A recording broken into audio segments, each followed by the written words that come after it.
Good evening, everybody. My name is Mrs. H, and I welcome you to my first virtual curriculum night. And before I start, I would like to make a land acknowledgement. So, I would like to acknowledge that we are on the traditional, ancestral, and unceded shared territory of the Shiam, the Stayades, Scowlits, and Seabird Island peoples. Um, we thank you for welcoming us to the territory and allowing us to carry out the work we are doing today, especially me, of which I live in Agassiz, and I feel very privileged and very grateful that I see Lithlake every single day outside my kitchen. So, Um, to start with, I'd like to address how this presentation is going to work. I'll be talking about my teaching philosophy and how I started into teaching, and basically also referring to the theorists that inspired my teaching philosophy and the strategies that I use for the school. I will also give examples of that in this presentation. And if you have any questions, kindly ask it towards the end of my presentation. And I'd really, really appreciate that. Thank you. So, in my years of experience as an educator and as a student, I developed a philosophy that everyone learns at their own pace, regardless of what the students are learning, whether they are languages, math, English, history, art, or science. Learning requires patience and an open mind. Learning from Noam Chomsky's view on effective learning, I try to implement a stress-free learning environment for my students. I create this nurturing environment by providing resources to help them develop their social, language, writing, and reading skills.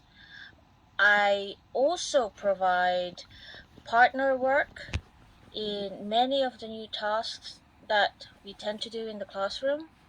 I feel that the benefit of partner work is that students can do collaborative work, or sometimes they can use it just to practice whatever it is that they're learning at the time.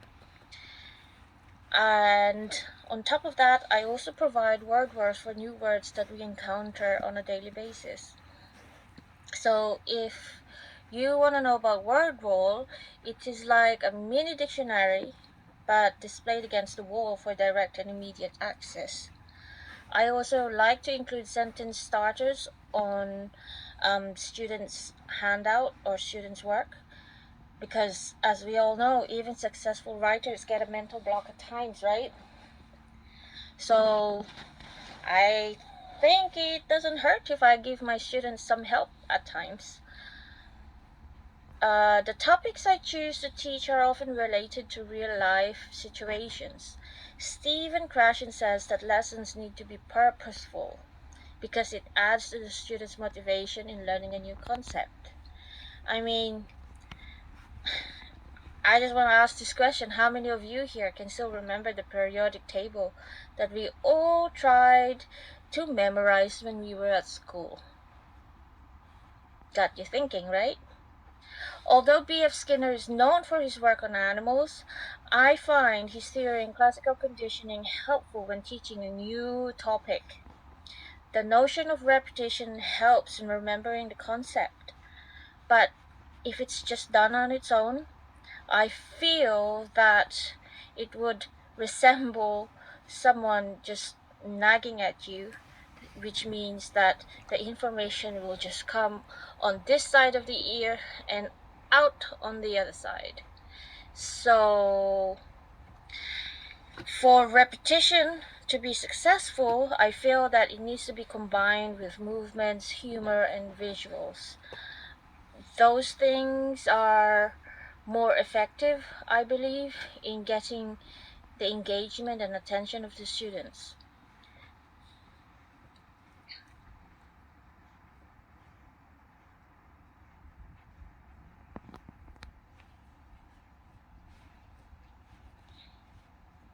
as you have probably seen in your children's backpack, I have given them materials that resemble this image.